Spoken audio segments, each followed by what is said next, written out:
नमस्कार मित्रों, कैसे हैं आप सब लोग। स्वागत है आप सभी लोगों का हिंदी मीडियम बाई भावना की क्लास में। राम राम, जय सिया राम। हाँ दोस्तों, अब आते हैं हमारे बिंदु पर जो हम आज आरंभ करना चाहते हैं। जिस बिंदु का आप इंतज़ार कर रहे हैं वह कौन सा है, ध्यान दें। आज जो हमारा बिंदु आरंभ होने वाला है, वर्ण विचार आरंभ हो चुका है।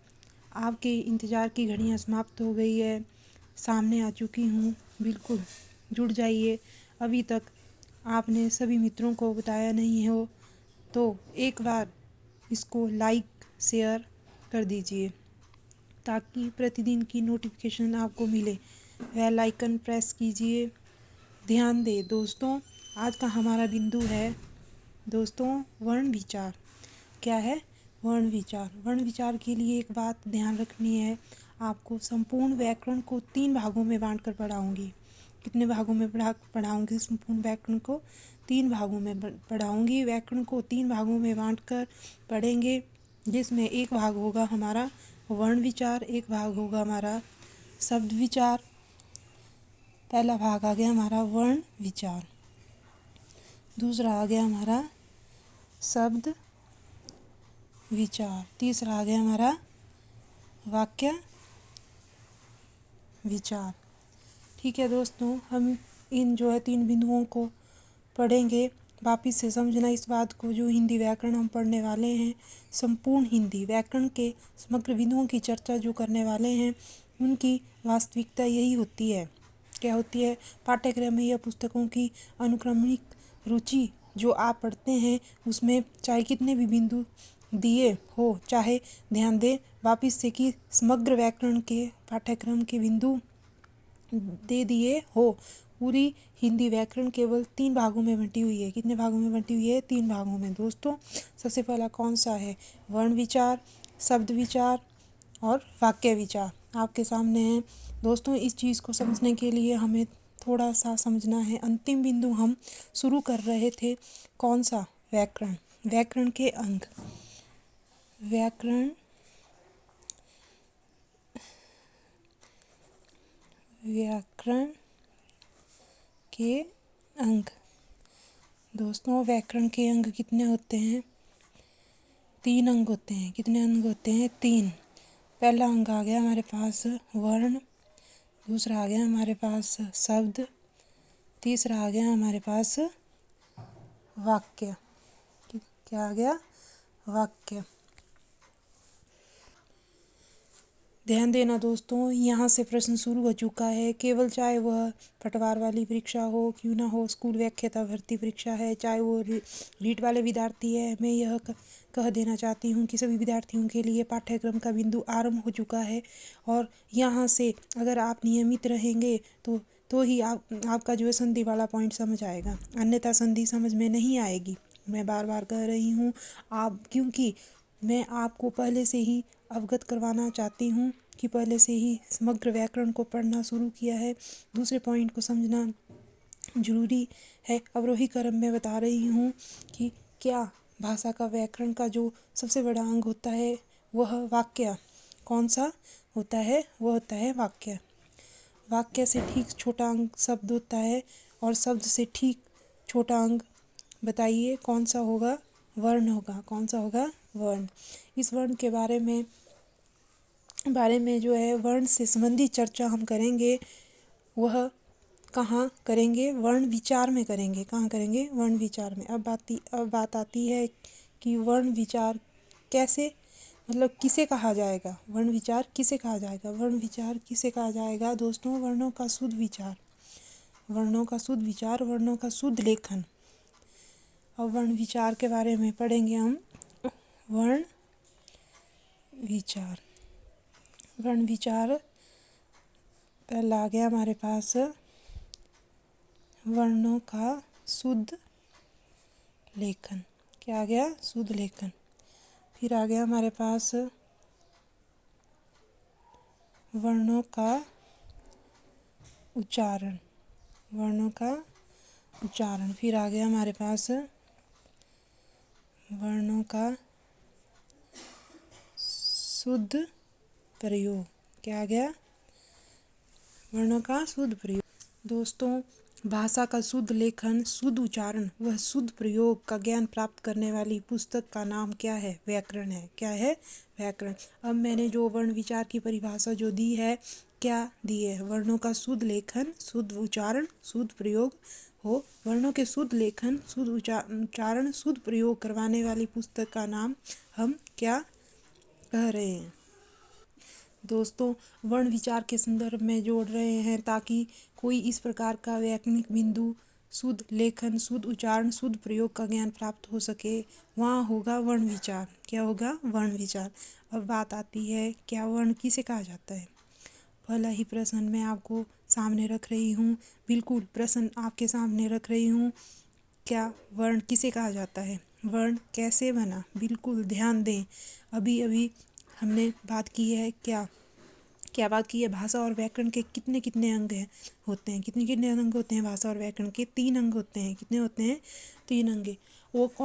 वो जो है 3 अंग कौन कौन से हैं? देखो, एक तो वर्ण, एक शब्द और एक क्या है? वाक्य। मैं बार बार बता रही हूँ कि क्या वाक्य बनता है किससे? शब्द से, शब्द के योग से। शब्द किससे बनता है शब्द? वर्णों के योग से। और वर्ण कहाँ से आया? मित्रों ध्यान दें, वर्ण जो है वह बनता है ध्वनि से। वर्ण किससे बनता है मित्रों? ध्वनि से। अब समस्या आएगी कि मैम ये ध्वनि क्या होती है? मैं बिंदु को अच्छे से क्लियर कर रही हूँ, बिंदु को अच्छे से समझना। मैं यहाँ आपको सबसे छोटी इकाई की बात करने वाली हूँ, सबसे बड़ी इकाई की बात करने वाली हूँ। किस किस प्रकार के प्रश्न बहुत बार पूछे जा चुके हैं, की प्रकार के प्रश्न जो पूछे जाने की संभावना है।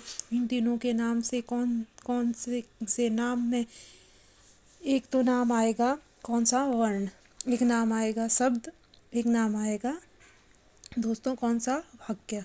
वाक्य बनता है शब्दों से। किससे बनता है वाक्य? शब्दों से। और शब्द बनते हैं वर्ण से। वाक्य किससे बनता है? वाक्य जो है किससे बनता है?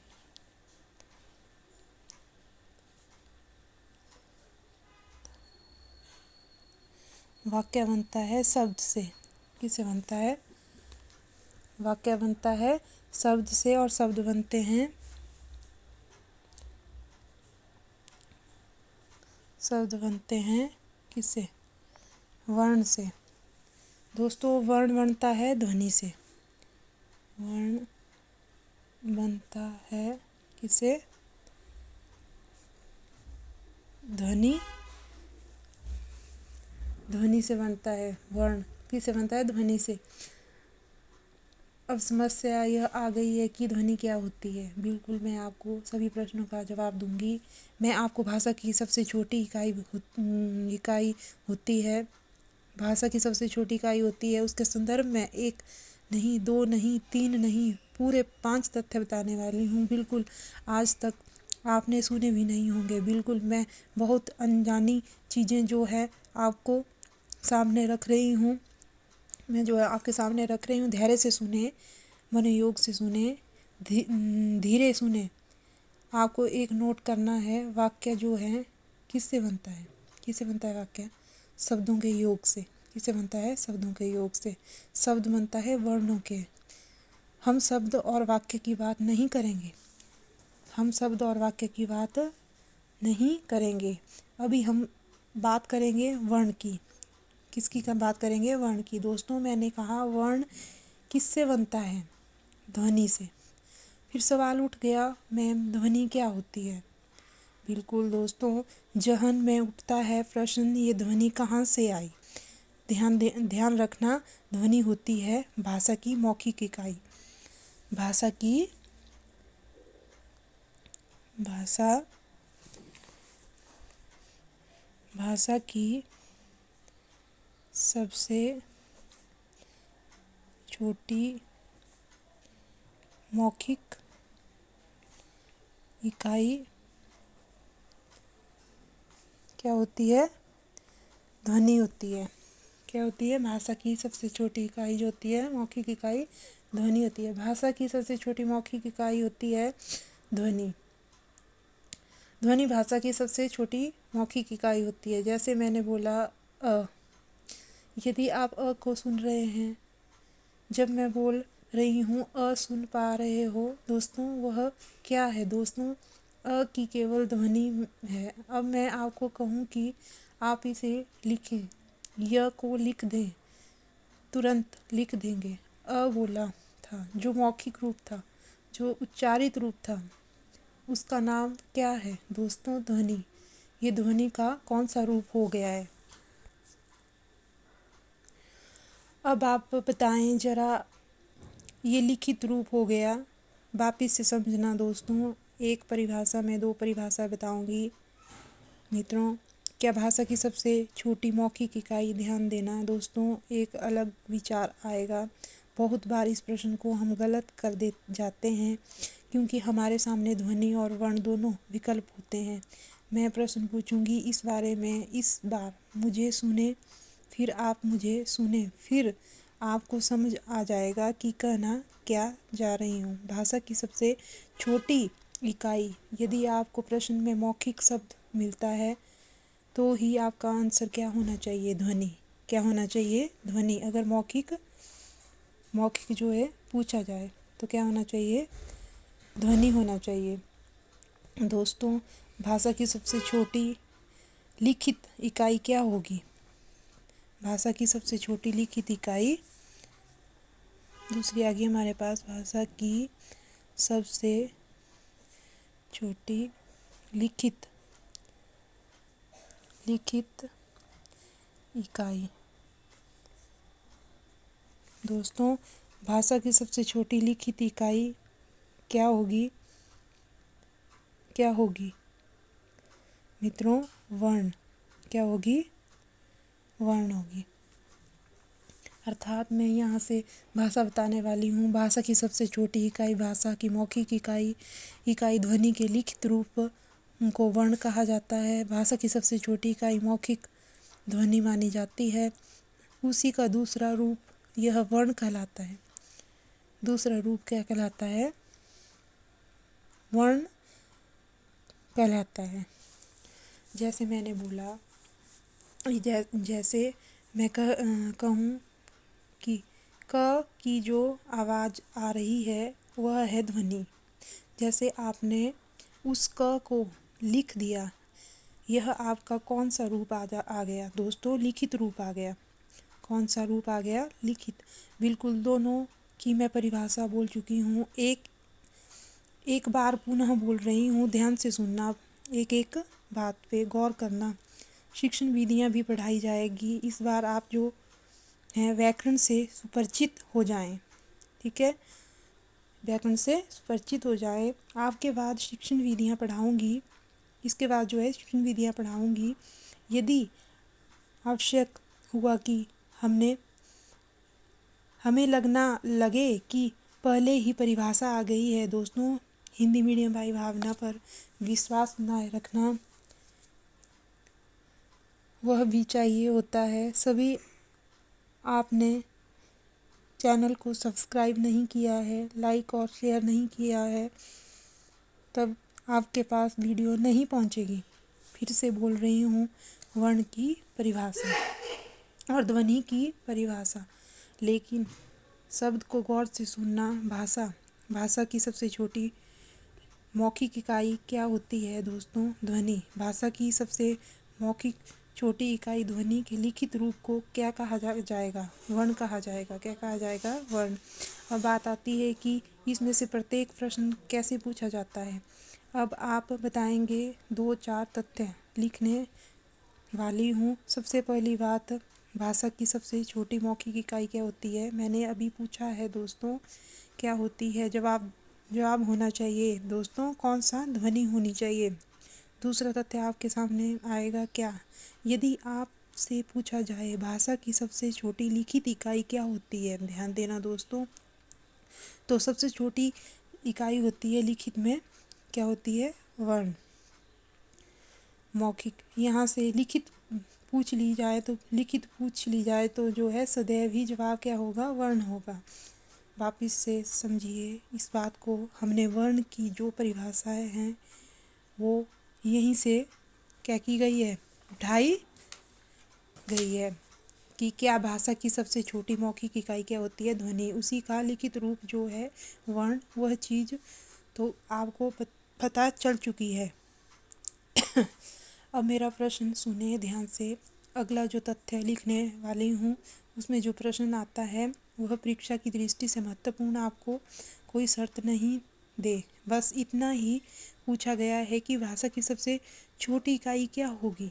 ध्वनि भी दिया गया है और जो है अंग वर्ण भी दिया गया है। ठीक है। जब हम ध्वनि चयन कर रहे हैं तो हमारा ध्यान प्रश्न में किस पर आना चाहिए? मौखिक पर आना चाहिए। यदि हमें प्रश्न में शब्द नहीं देता है, यदि हमें प्रश्न में शब्द नहीं देता है तो जो है ध्वनि विकल्प का चयन भी नहीं करना है। क्या नहीं करना है? ध्वनि विकल्प का चयन भी नहीं करना है। अगर आपको प्रश्न हमें लिखित शब्द मिल जाए तो भी विकल्प क्या होगा? वर्ण होगा। क्या होगा? वर्ण। तो मौखिक के लिए तो आंसर क्या आएगा? ध्वनि। यदि हमें शब्द में मौखिक शब्द नहीं देता है, ध्वनि विकल्प का चयन भी नहीं करता है, यदि प्रश्न में लिखित शब्द मिल जाए तो भी विकल्प क्या होगा? वर्ण होगा। क्या होगा? वर्ण। लेकिन मौखिक और लिखित नहीं आया तो इसका कारण समझिए। ध्वनि और वर्ण दोनों में एक को चुनना है, एक को चुनना है। ऐसा ऐसा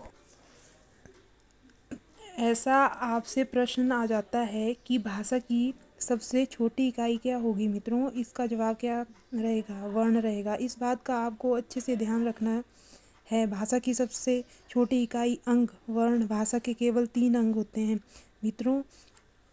वर्ण दूसरा है, शब्द तीसरा है, वाक्य। वर्ण, शब्द और वाक्य, इन तीनों में सबसे छोटा कौन सा होगा मित्रों? वर्ण होगा। यहाँ पर सबके साथ साथ जवाब सही था। अगला तथ्य जो प्रश्न है उसका ध्यान देना। अगर आपको पूछ लिया जाए कि अर्थ के आधार पर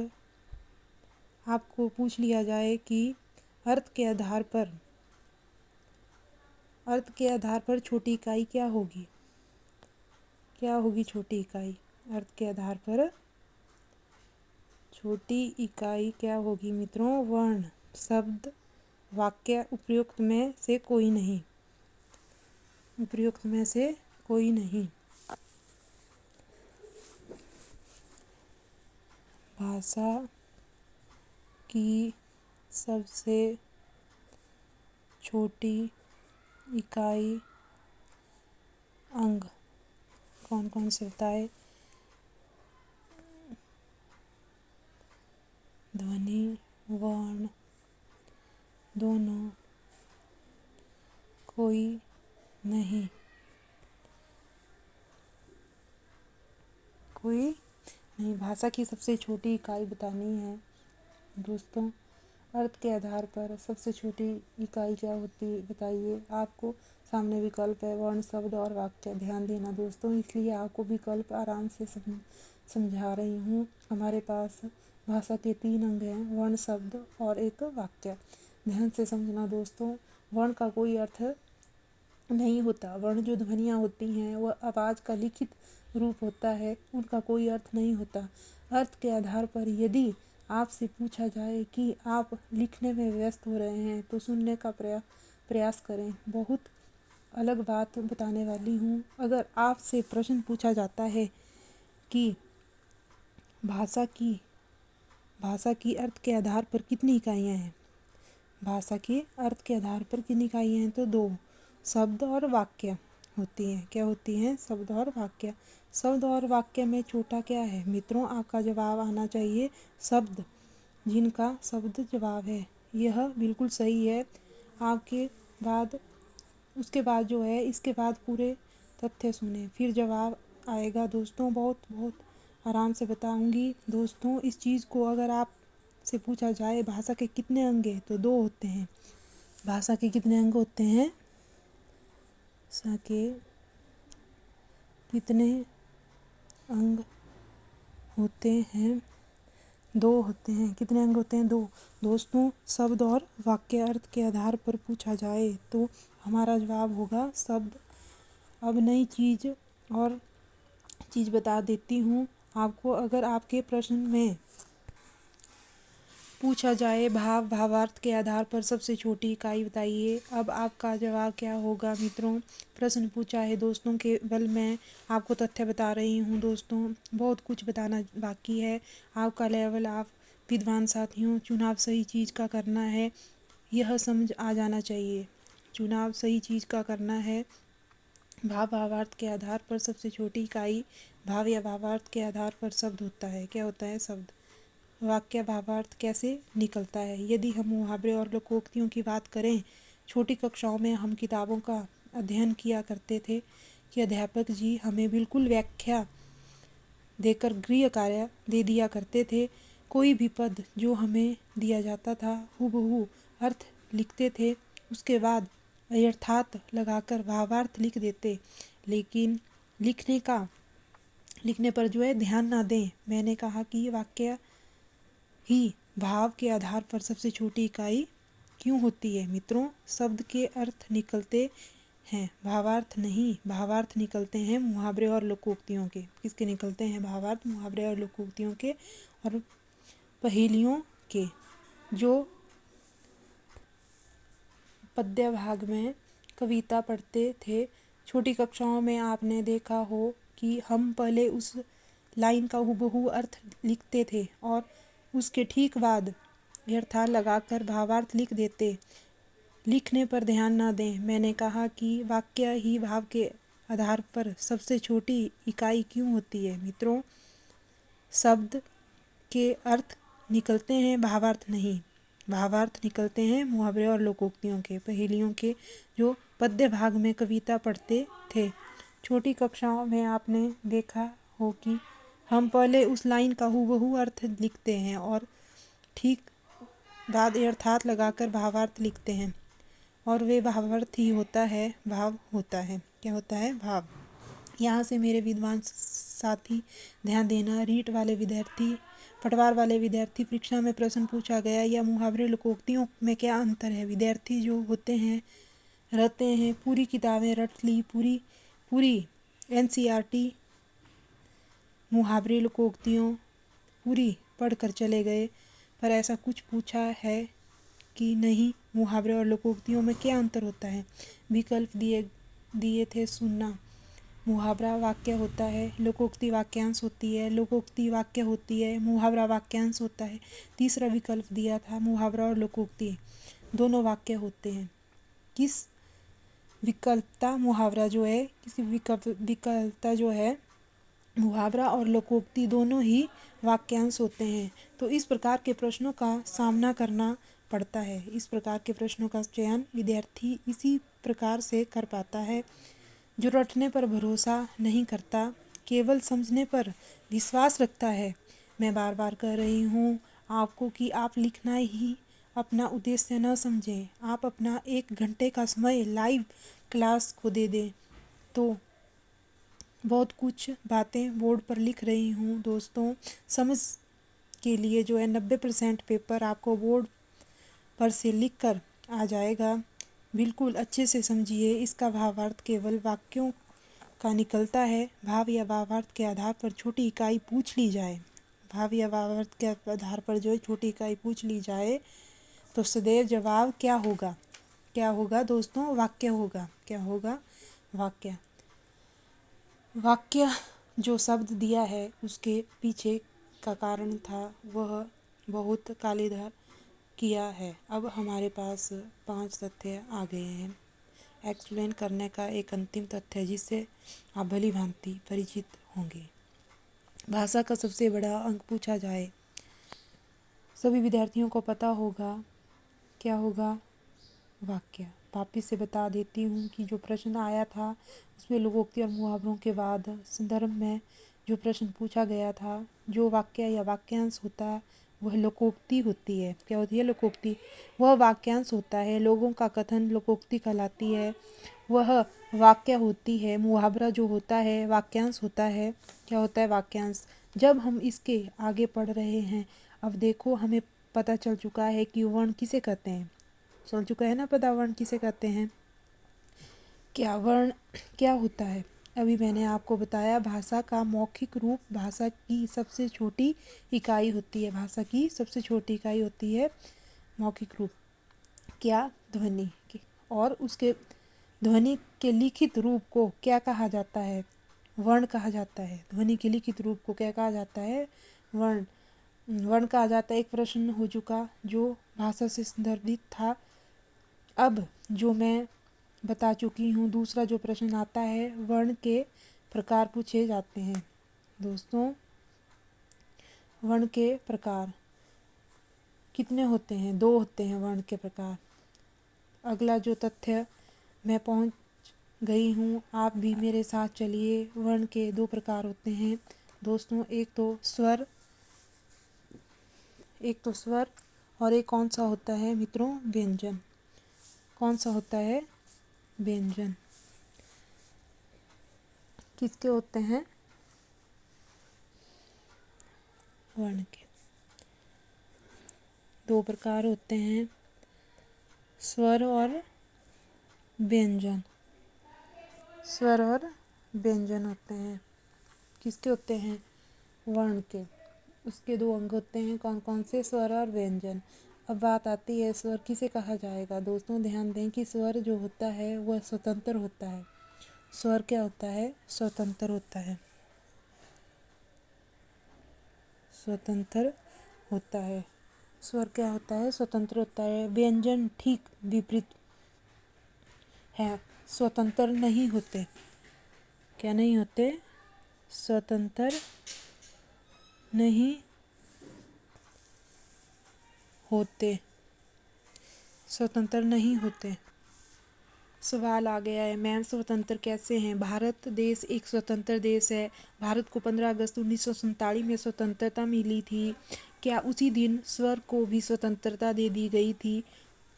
जी नहीं, ऐसा नहीं। स्वर क्या है? स्वर को स्वतंत्र क्यों कहा? इसका तथ्य समझिए। परिभाषा हर कोई रट लेगा।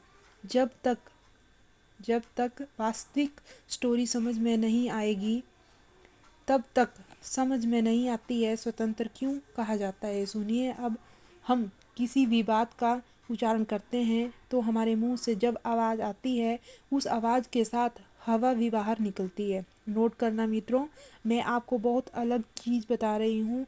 मित्रों, जब हम किसी वर्ण का उच्चारण करते हैं तब मुंह से आवाज़ उस समय के साथ हवा निकलती है। उस वायु को कहा जाता है प्राणवायु। क्या कहा जाता है? प्राणवायु।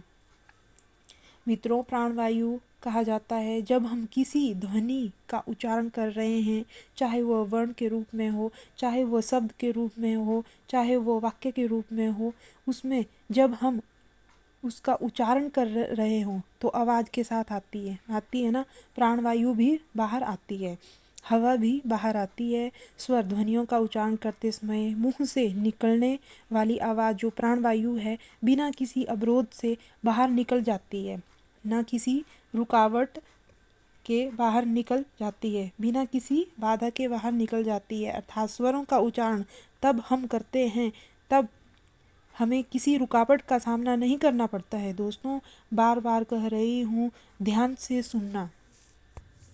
दोस्तों, स्वर ध्वनियाँ वे होती हैं जिनका उच्चारण करते समय प्राणवायु वाग्यंत्र से निकलते समय किसी रुकावट का सामना बिना किए आराम से स्वतंत्र निकल जाती है। और व्यंजनों में क्या होता है? उसे रुकावट का सामना करना पड़ता है। रुकावट कहाँ आती है वह भी समझिए। जब हम किसी वर्ण का उच्चारण करते हैं, मुंह का सबसे क्रियाशील अंग होता है। जीभ का क्या होती है? दोस्तों, जीभ जब हम किसी वर्ण ध्वनि का उच्चारण करते हैं चाहे वह स्तर हो चाहे वो व्यंजन हो, मुंह का क्रियाशील अंग कौन सा है? जीभ। तो हम सभी व्यंजन वर्ण का उच्चारण करेंगे।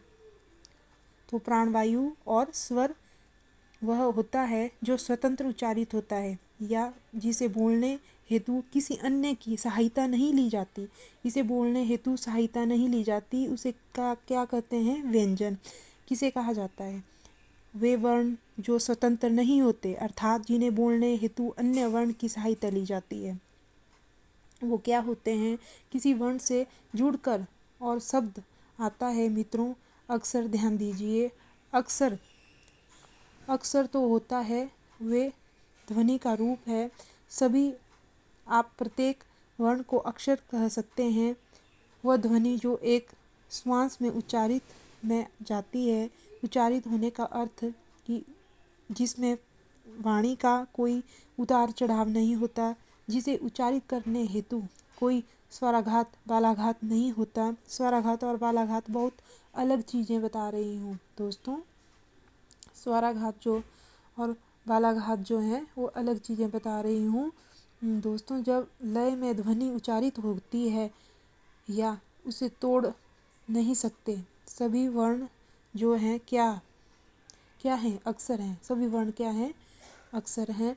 लेकिन अक्षरों में कुछ शब्द भी शामिल होते हैं, तो मैं बार बार कह रही हूँ, एक वर्ण को अक्षर कहा जा सकता है, लेकिन सभी अक्षर वर्ण नहीं होते। सभी अक्षर वर्ण नहीं होते। जैसे मैं एक ध्वनि बोलूँगी आम, राम, आम, नाम, ये इस प्रकार की ध्वनियाँ हैं। ये इस प्रकार की ध्वनियाँ हैं जिन्हें आप अक्षर ध्वनि कह सकते हैं। वापिस से सुनना, इस प्रकार की ध्वनियाँ जिन्हें तोड़ नहीं सकते और जिनमें वाणी का स्वराघात और बालाघात नहीं होता। अब ये स्वराघात और बालाघात क्या होता है? क्या होता है? स्वर पर चोट करें, अर्थात वाणी का जब उतार चढ़ाव होता है, वह जन प्राणी जनवाणी का उतार चढ़ाव ना हो, तो उस जो है उसका उच्चारण होता है। क्या होता है? जब जनवाणी का उतार चढ़ाव ना हो तो उसका उच्चारण होता है। तो वह क्या कहलाता है? अक्षर कहलाता है। क्या कहलाता है? अक्षर। मित्रों, अक्षर कहलाता है जो वर्ण होते हैं वो ध्वनि का लिखित रूप होते हैं। सभी वर्णों को आप अक्षर कह सकते हैं, लेकिन सभी अक्षरों को वर्ण नहीं कहा जा सकता। तभी मैंने उच्चारित की थी ध्वनि कौन सी? आम। ये आम एक शब्द है, इसे आप वर्ण नहीं कर सकते, लेकिन आम का उच्चारण अक्षर से किया जाता है। यह बात आपके समक्ष में आ चुकी है, क्योंकि अक्षरों की संख्या ज़्यादा होती है। ये सब ध्वनियाँ स्वराघात और बालाघात में कहूँ, उच्चारित कर्म में बोलूँ, वे सभी स्वर ध्वनियाँ वर्ण ध्वनियों को या शब्द ध्वनियों को हम अक्सर कह सकते हैं। दोनों चीज़ें क्लियर हो चुकी होगी दोस्तों, क्योंकि अक्षरों की संख्या ज़्यादा होती है। अक्षरों की संख्या क्या होती है? ज़्यादा। वे सब ध्वनियाँ स्वराघात व बालाघात या मैं कहूँ उच्चारित कर्म में बोली जा सके, वे सभी स्वर ध्वनियाँ या वर्ण ध्वनियों को या शब्द ध्वनियों को हम अक्सर कह सकते हैं। दोनों चीज़ें क्लियर हो चुकी होगी। ये आपकी वर्ण के प्रकार कितने होते हैं? 2 होते हैं दोस्तों। मैं बार बार बोल रही हूँ, यहाँ से प्रश्न पूछा जाता है वर्ण के कितने प्रकार होते हैं? 2 होते हैं, स्वर और व्यंजन होते हैं। यहाँ तक समझ आ गया होना दोस्तों। बहुत अलग तरीके से समझना आपको। अब हमारे पास वर्ण के 2 प्रकार थे। वर्ण के जो 2 प्रकार थे वे कौन कौन से हैं? एक तो स्वर और एक व्यंजन। दोनों की परिभाषा का हमें पता चल चुका कि स्वर क्या होते हैं और व्यंजन क्या होते हैं। अब मैं बात करने वाली हूँ केवल स्वर की।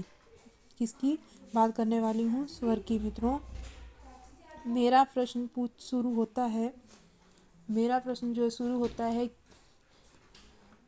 किसे कहा जाएगा बिल्कुल परिभाषा कहा जाता है। और मेरा प्रश्न शुरू होता है दोस्तों, वे वर्ण जो स्वर स्वतंत्र बोले जाते हैं या जिनके उच्चारण में अन्य वर्ण की सहायता नहीं ली जाती, अन्य वर्ण की सहायता नहीं ली जाती, वे स्वर कहलाते हैं।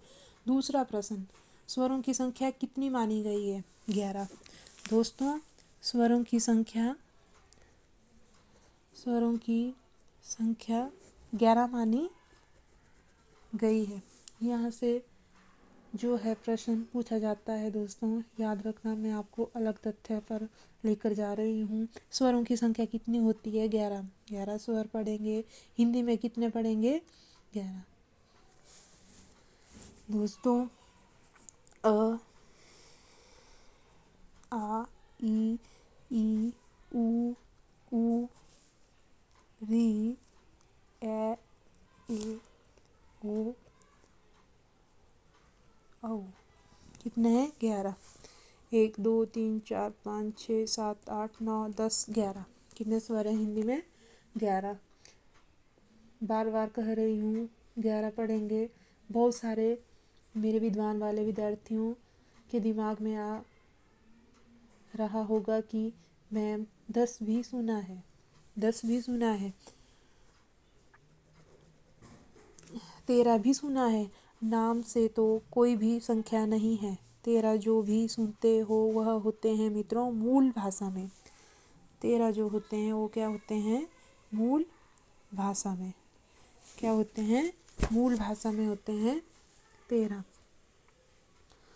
मित्रों मूल भाषा के स्वर अगर कहूँ कि संस्कृत भाषा में पूछा जाए कि स्वरों की संख्या कितनी होती है, आपको यह चीज़ ध्यान रखनी है। संस्कृत में स्वरों को क्या कहा जाता है?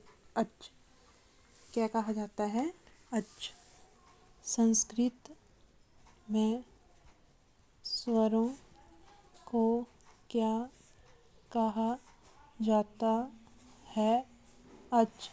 क्या कहा जाता है? अच। और कितने होते हैं? कितने होते हैं? अर्थात 13 होते हैं। कितने होते हैं?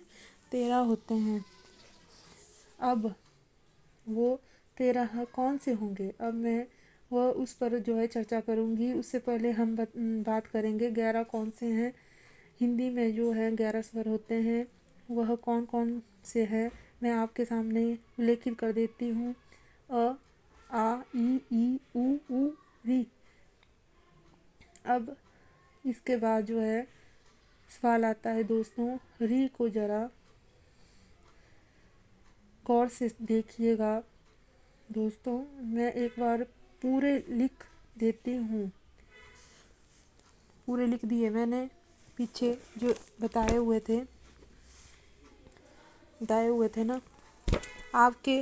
उसके बाद आता है ए, ओ, औ। यहाँ से आने वाले सभी प्रश्नों के जवाब देने वाली हूँ। बिल्कुल बिल्कुल आप यहीं पर सोच सकते हो। मुझे इस चीज़ का अच्छे से पता है क्या कि मैम इस छोटी कक्षाओं में जो है इसके आगे 2 चीज़ पढ़ चुके हैं। एक अंग। आप ने इनको स्वर में नहीं गिना। इस प्रकार के प्रश्न का धैर्य बनाए रखें। अगर आप जल्दबाजी करेंगे शीघ्रता समय नुकसानदायक होती है। आराम से सुनिए इसको। आपके जो है एक हर पहलू। दोस्तों अब हम अगली वीडियो में मिलेंगे। राम राम, जय सिया राम।